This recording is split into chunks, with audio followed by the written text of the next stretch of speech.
and cosines, but also for cosecants and secants. So the first thing that you guys wanted to do was treat this like a sinusoid, like a cosine. Good.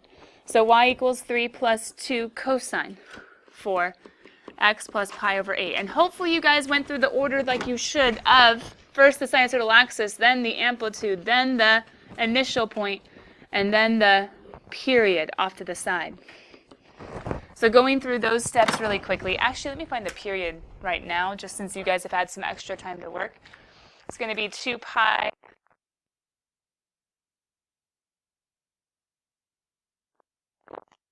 Each quarter that you go is going to have to be pi over 8. Okay, but as we come over here to our graph, sinusoidal axis is at 3, right, guys? And then we go up 2, so we're going to go up to 5 and down to 1, and here's our sinusoidal axis at 3. So that would be like our little handwriting lines of where we're making our wave.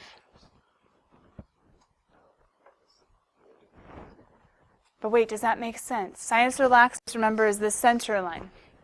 The amplitude is how high you go from that center line and how low you go from that center line, right? That's numbers 1 and number 2. Now we need to go to number 3 and figure out our initial point. Now cosine, does he start at the top or in the middle? Good. Unless there's a negative, then he would start on the bottom, but there's not. So top, that would be 5, right? 5's the top because it's the 3 plus 2. Oh, wait, that's the y value, though. The x value is actually found right here with c over b. So did it move right pi over 8 or left pi over 8? Left. So I'm going to have to go to negative pi over... Oh, that's nice. I'm going by pi over 8s, and the shift is pi over 8. That's kind of convenient. So I'm going to go ahead and go by pi over 8s. So there's my negative pi over 8, and all of them are going to be pi over 8s, which I could label, like that'd be negative pi over 4, then that'd be negative 3 pi over 8, negative pi over 2. Like I could label them, but whatever. I'm going by pi over 8s. Why? Because that was my shift, and it's what I need to go by for my quarter cycle, so it's perfect. Then all we had to do was start at the top, and then go pi over 8. Now we're in the middle. Now we're in the bottom. Now we're in the middle. And now we're in the top. And if all went well, that should have taken us pi over 2 to go from beginning to end. So that's 1/8, 2/8, 3/8, 4/8. 4/8 is 1/2 pi. Perfect. We actually end up ending over here at 1 pi over 8, 2 pi over 8, 3 pi over 8. But why am I going to do this with a dotted line? Right. The point wasn't the cosine. I mean, we needed the cosine, but what was the point? To get the secant. So what's the relationship between secants and cosines? What was the hint that I had you guys write into your notes yesterday? Intersect the max mins, vertical asymptotes at the zeros, and then bounce, bounce, bounce, bounce. So, sorry. Vertical asymptotes at the intercepts, not with the x-axis, but with the sinusoidal.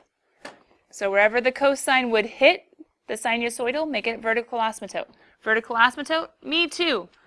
Vertical asymptote, me too. They're intersecting at the maxes and mins. Vertical asymptote, me too. Vertical asymptote, and then bounce, bounce, bounce. How would you put this in your graphing calculator? You literally, just because I still need to figure out that license thing that need to get back to me from TI, you would have put y1 equals 3 plus 2 times 1 over cosine of 4x plus pi. If you did it like that in radian with Zoom standard, you should be good. Did anybody get it to show in their graph? Oh, thank you, Robbie. So you can go ahead and in those open parentheses, put that whole thing. Yeah, that's a great question. Kyle. Nice, although, oh, pi over 8, that kind of works. If you want to see if it measures up with what your picture had, You could always go to your window and make your x min negative pi over 2. Yes, your calculator knows what pi is. Just do pi divided by 2. And you can make your x max pi over 2. And you could always go to your y's and say, how high do my y's go? 5 and a little bit more? I don't know. I guess 10's good, but how low do they go? Maybe like a negative 2. And then you might get a little bit better picture that lines up a little bit more with what we did as far as Kyle has the cosine curve going through. The cosine curve is shifted a little bit to the left like it shows here. So he did just the cosine one, then he did the 1 over cosine 1. And if all goes well, you should see a bounce, and a bounce. Yeah, Kim. Mm-hmm.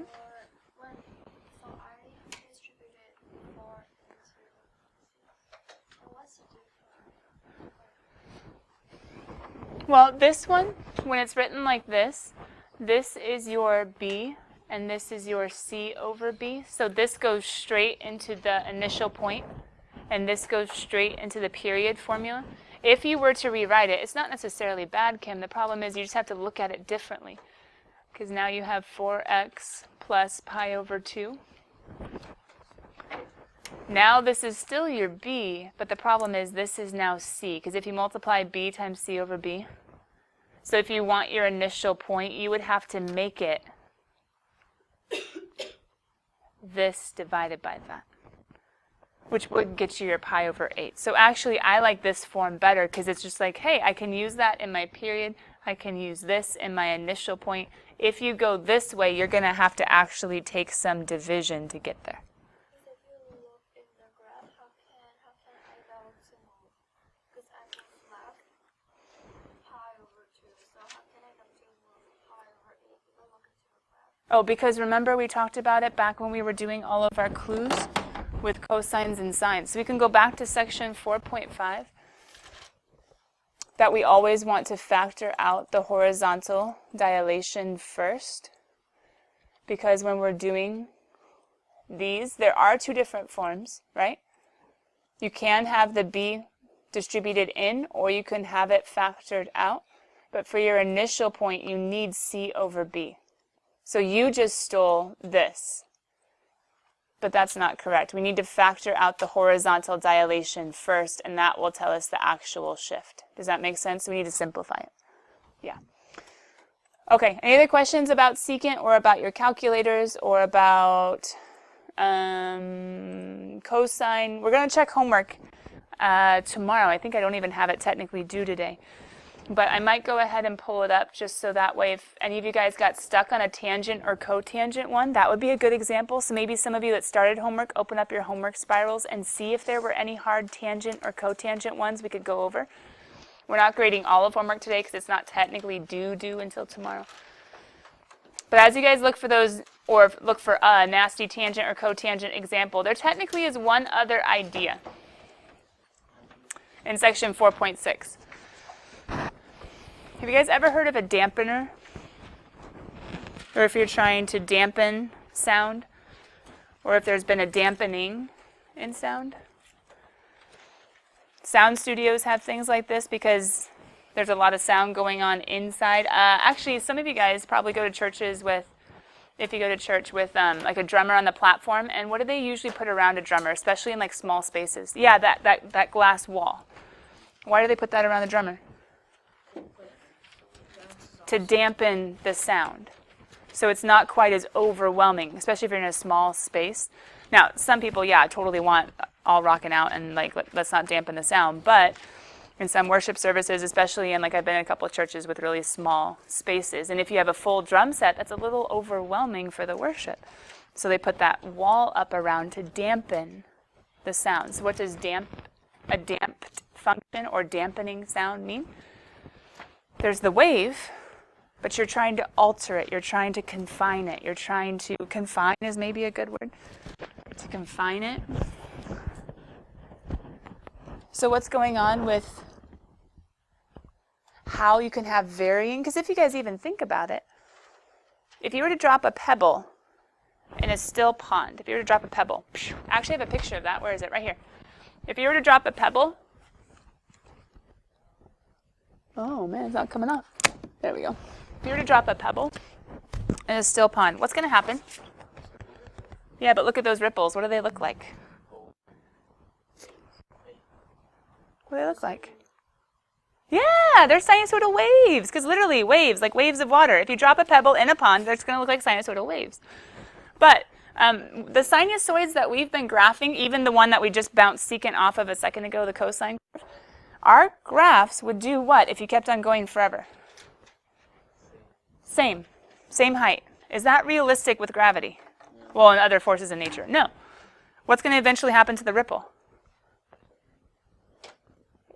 So we can kind of think of, wait a minute, to be practical, we actually don't want sinusoids that will keep on going forever and ever. In order to have that happen, you actually need motors. There's something called kinetic, you guys know kinetic energy, sort of, kinetic versus static. Kinetic sculptures. It's this whole like art form. Kinetic sculptures, where they have, and some of you have maybe seen these in museums, where it's like these huge geometric designs that are kind of like interweaving on themselves and continually moving. Sometimes it's from the wind. But if they actually have sinusoidal ones too, maybe I'll show you a couple of videos tomorrow. But in order to keep those going, they have to have motors. Or even like the pendulum in Griffith Observatory. If you guys have ever gone to Griffith Observatory. There's like, I think it's magnets? Because that pendulum would not naturally keep going forever. It would eventually slow down. Or if you guys have ever seen, if you've ever been in like someone's office, like a doctor's office or something else, and on their desk they have those little things where you like, yeah, where you do the ball and it's like boing, boing, boing, boing, boing, boing, boing. It's not going to go on forever. It's going to eventually stop unless there's some sort of motor, some sort of outside force. So this is really practical because it's like, hey, we can change the sinusoids and they won't just go forever the exact same way. So let me show you the equation of this one. It's kind of hidden. The equation for this one, where it is a sinusoid, but it's changing like heights, etc. This is y equals x times sine of x. And let me show you what the times x has done to the sine. Because this times x actually did something really important. If you look up here, if I were to graph y equals positive x, some of you can see this, some of you can't. If I was to graph y equals x, there's the graph. But actually, because sine goes back and forth between 1 and -1, I can actually also graph y equals negative x. And do you guys see how the sine curve is being held within those two lines? So not only is it going smaller in here, but it's also going to go bigger and amplify over there. But let me show you another example. This one's kind of cool. What if I was to give you y equals, let's do negative e to the x sine of x. Now, if you guys notice, sine is still starting in the center, not at the top. But negative e to the x sine of x. Do we know what e to the x looks like? Me too. Normal e to the x swoops up, right? What is a negative going to do? A negative on the outside. It's going to be, oh, I didn't want it that way. Sorry, change it. I didn't want it that way. I want a horizontal flip. Do e to the negative x. There we go. Because I get to the example. I want it to be a horizontal flip. Okay, now that the negative on the inside, what's it going to do? Right? So it's going to be swooping down instead of swooping up. So check it. If we were taking this guy, we could actually kind of see what this is going to do by graphing an e to the negative x, but also realizing because sine goes positive and negative, I will also have y equals negative e to the negative x. That's how dampening works.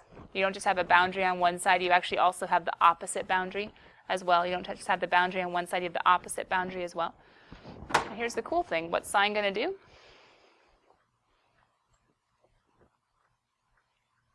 What's going to happen? It's going to trail off, like we were just talking about the pebble in the pond.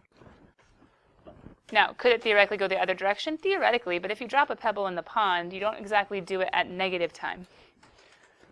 But the e, whoever's in front being multiplied by any trig, whether it's sine or cosine, tangent, cotangent, secant, cosecant, gets messy. This really only gets applied to sines and cosines as far as the actual graphical effect But dampening, you can multiply a sine or a cosine by another function that will hold it in or will confine it to within its bounds, which is kind of cool. Anyway, that's called a damped trig function. I wouldn't probably make you graph these by hand, but it is cool for you guys to know, and you will be, I think, putting one or two of these into your calculator for homework, so at least you kind of realize what you're looking for. You're looking for the boundaries of whatever's being multiplied, just not the positive, but also the negative, and then the sinusoid should be confined in between. Okay, sorry, that's the last thing for section 4.6. We didn't get to that yesterday. I told you guys to go find me something tricky, a cotangent or tangent specifically, just because we already did a secant example today. Did anybody find one for us to look at? Tony? 28. What was yours, Kyle? 51. Okay, so maybe we'll peek at both of those.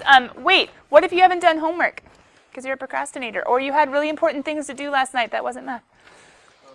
Couldn't you go in the back of your homework spiral, your workspace, and you could write down what we do and have it available? I mean, 2 people who have gone before you were like, these are kind of hard. If you have your homework suite, just go ahead and peek at it with us. Maybe you did it and you're fine. Maybe you didn't and you're stuck. Maybe you didn't quite get that far. So once again, go in the back of your homework spiral, huh? Okay, the first one was, Tony, number 30. 28. Oh, 28, I'm sorry. And then Kyle, yours is 51? Okay. 28 just says, basically, the directions for this whole thing is to sketch. And it is nasty. It's a cotangent. Let me go ahead and actually zoom this in just a little bit so we get a better picture of the function. There he is. And let's go here. Bum-ba-dum. Okay. Shoop. Oh, he's in the middle of the page. That's silly. That's all right. Cotangent and tangent both. I have you guys finding a few things before you even get to the graph. I think the first thing that I think about is vertical asymptotes and zeros. And somewhere in there we probably should think about period, but depending on how you find the vertical asymptotes and the zeros, you might not need to think about the period. Pause. Remove yourself from that problem for a second. Cotangent. Normal, good old cotangent. When does he have vertical asymptotes? If I just had a cotangent of x. Yep, he has a vertical asymptote of 0, and where else? Pi. 2 pi is our guide for beginning to end of sinusoids and secants, cosecants. Tangent and cotangent's half that. And then halfway in between is our 0. And cotangent swoops down or swoops up? Swoops down. Swoops down. If you look at the cheater chart or do values of the first quadrant, cotangent is going down, whereas tangent is going up. Now, why did I show you that? Because that's our clue. We can take this guy. Actually, let me erase that. We can take the argument and say, hey, let's go find us some vertical asymptotes. And P.S., they're going to be at 0 and pi n away from that. And let's go find us some zeros. And by the way, they're going to be at, who's this guy if that's pi and that's 0? Pi over 2. They're going to be at pi over 2 and pi n. Remember, this is the period. Our normal period for cotangent and tangent is pi. Ugh, not 2. Boop. So the reason why I'm doing the whole pi n thing is because of the period of a normal cotangent. So that's of a normal cotangent. But we have to say this one's not normal. What happened? I don't know. That happened. Okay, so take that. Pi x over 2. And take that. Pi x over 2. And if you want to, you can also say, hey, there's a horizontal dilation. Remember, period over b. Pi over 2. Isn't that the same thing as pi times 2 over pi? Isn't that the same thing as 2? Huh. If everything goes right, I should be like bouncing between or jumping between vertical asymptotes and going 2 to get to the next one, or jumping between zeros and going 2. So this seems to be how far apart everything is, but let's go ahead and solve these first. So going up here. Guys, how do I get to x? Yeah, multiply everything by 2. And not just multiply by 2, but also divide by pi. So maybe we could just think of, let's just do 2 over pi to cancel those guys out and get to x. And what I do to one side, I have to do to the other. So 2 over pi times 0 is still just 0. But 2 over pi times pi n, the pi is reduced, and I get 2n. Huh. I'm going to do the same thing down here to get to x. When I distribute, wouldn't that just be 1? And then the pi is reduced. So what does that mean? Now, Tony, real quick, we do have this 3 in front. So there is a vertical stretch by 3. But I said we didn't have to really stress too much about that for me. But I'll show you kind of what that's going to look like too. Yeah, the 3 is kind of hard. I can show you, just give me a sec. My vertical asymptotes are going to be at 0 and 2 away. So I'm going to have one at 0. But I'm also going to have one at 2. I'm also going to have one at -2. If I wanted to get some more vertical asymptotes, where would I go next? Yeah, I would go to 4. So I start at 0 and count by 2s. How do I get my zeros? I start at 1. Oh, that makes sense. It's halfway in between. It always is.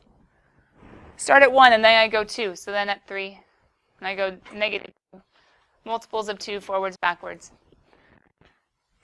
Okay, if I were you guys, I would do something like, and make it so it's barely, barely, barely, barely curvy. Why barely, barely, barely, barely curvy? Like a rubber band has been stretched, so it's straightening. What would it look like if it wasn't barely, barely, barely, barely curvy?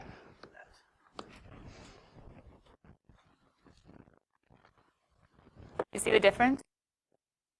Now, some of you are like, that's not very precise, and I understand.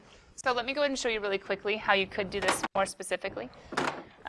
Tangents, the ones that, or I should say cotangents, the ones that I know from the unit circle.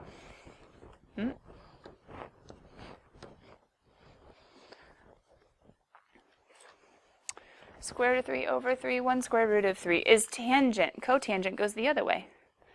So it'd be square root of 3, 1 square root of 3 over 3. The first angle would be, counting down, undefined. The second angle would be 0. What we could do, Tony, kind of like we did with the vertical asymptotes and the zeros, we could kind of figure out what's happened to our pi over 6 and our pi over 4 and our pi over 3. This one is our vertical asymptote, and we already have those. This one is our 0, and we already have those. What we want to be able to figure out exactly where it is would be these 3. So the sad thing is for these 3, we would have to go ahead and take our pi x over 2 and set equal to, for instance, like pi over 6. We could go ahead and solve, multiplying by 2 over pi. We would end up with x is equal to times 2, 1/3. So at 1/3, which I could come over here and I could actually mark, does my tangent need to be? At 1/3, my tangent is going to be, or I should say, I'm sorry, my cotangent is going to be 3 times what it once was.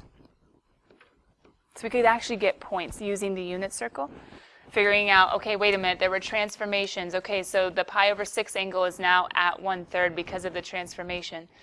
And then 3 times root 3, well, that'd be 3 times, what, not 1.5, but somewhere around there, which would be more than 3. So we could go up like 1 and a 2 and a 3 and then like a little 4, somewhere in here. Does that make sense? And so to get the rest of the points, we could do the same thing with pi x over 2 equals pi over 4, which would happen at 1/2, I think, right?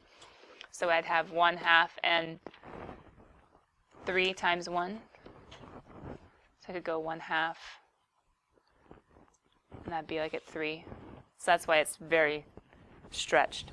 And then my last one would also be at pi over 3, which I would end up with 2/3. So I would get 2/3 would be at 3 root 3 over 3. Oh, that just cancels. So then 1.5-ish. So that's pretty close. It probably needed to be a little bit more stretched. So it might change it a little bit. Does that make sense? But I'm okay for you guys not going through and finding all these other particular points, even though the back of the book and Calc Chat very well might. Because I'm okay with you just looking at this and saying like, hey, it's been stretched, so I won't make it very curvy. There was like a 1/2. Oh, it's compressed. Oh, it's really curvy. Okay, that's fine. That's fine. As long as you have your vertical asymptotes and your zeros in the right spot. Does that make sense, guys? Okay. And then Kyle, yours is number 51. What was that question? Ooh, we're supposed to be solving. Okay. 51 gives us, when will cotangent equal negative root 3 over 3? Wait, normal cotangent. Didn't we just graph him? Okay, but what's hard is they say negative root 3 over 3. You're like, I don't know who that is. Oh, wait. Unit circle. Square root of 3 over 3. 1 square root of 3. Backwards of tangent. This is going to happen every pi over 6, pi over 4, pi over 3. Every pi over 3. I wonder if that could help me.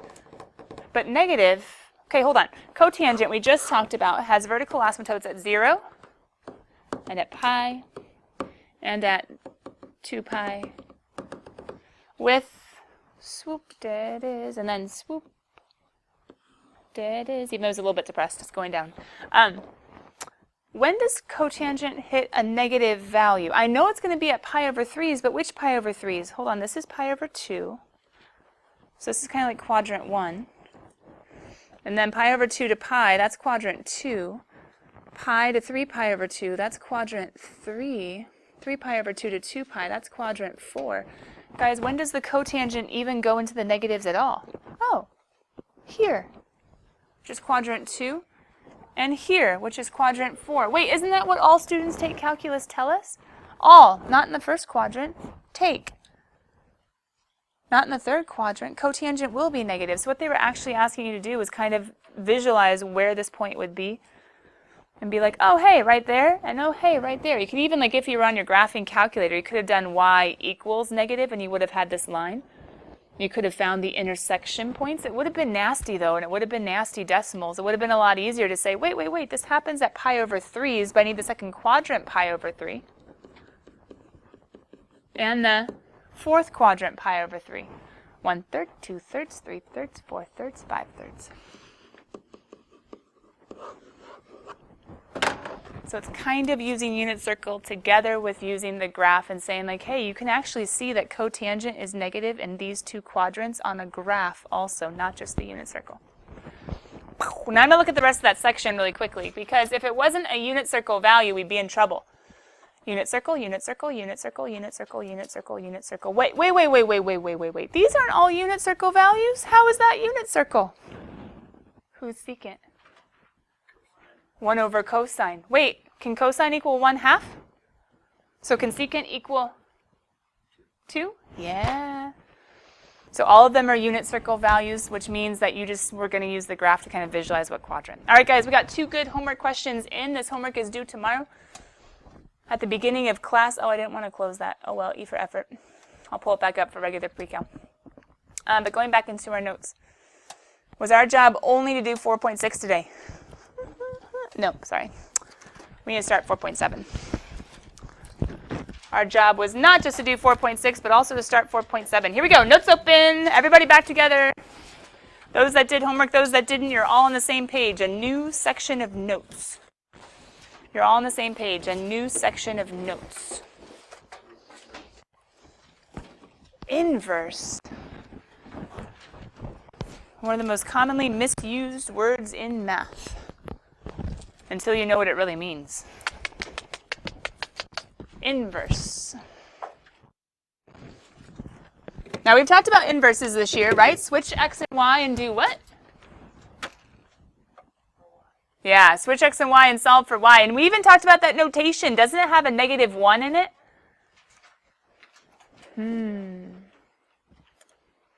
It even has a -1 in it. But does that -1 mean reciprocal? Does inverse and reciprocal mean the same thing? Yes or no? No.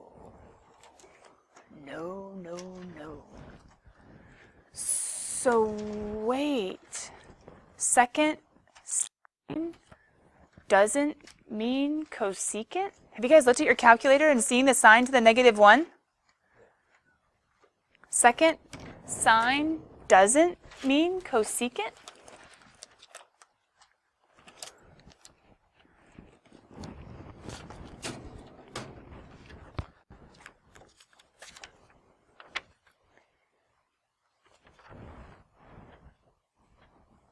So what does second sine mean?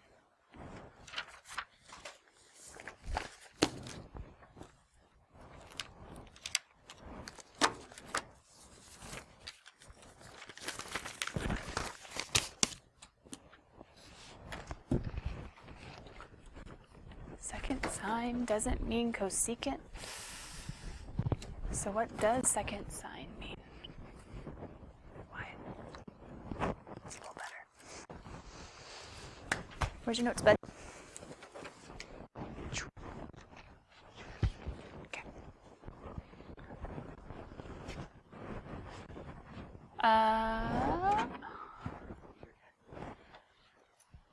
What? We shall see. Before I graph inverse sine, I'm going to graph normal sine. Normal sine starts in the middle, finishes at 2 pi, goes backwards, whatever 2 pi. Well, it goes backwards more than that, but I'm just showing you 2 cycles. I think homework sometimes asks for 2 cycles, right? -2 pi. Going up to 1, down to -1. Choo, choo. Here's the problem, though. Do you guys remember what happens with inverse functions with their graphs? They flip. They don't just flip like vertically or horizontally. They flip across a special line. Do you remember which one? Yeah, the y = x line. Ooh, so if they flip across the y = x line, the inverse sine is going to look like this. What? What? What's the problem with that cool little inverse graph that looks pretty spiffy but fails a very important test? Yeah. As is, if I was to include the entire thing, my inverse would fail the vertical line test, and that makes sense because my original fails the horizontal line test. So here's what we have to do. We have to underline the word restrict. I have to say, sorry, sine. Sorry, sine. We can't go very far. And here's why. I want you guys in your calculator, since you're peeking at it, and we were looking at the whole sine inverse thing, the second sine, I want you to go ahead and do second sine, which should, hopefully, if you do it right, get you to sine inverse, right? I want you to do sine inverse of 1/2. Pause. Go to degrees. Radians, we can't visualize the decimals and compare them to pi. That's too hard in our calculator. Degrees are so much easier on the brain in our calculator because our calculator can't do pi over 4, pi over 3. But in degrees, what's sine inverse of 1/2? What? How does that make sense? Oh, doesn't inverse go backward?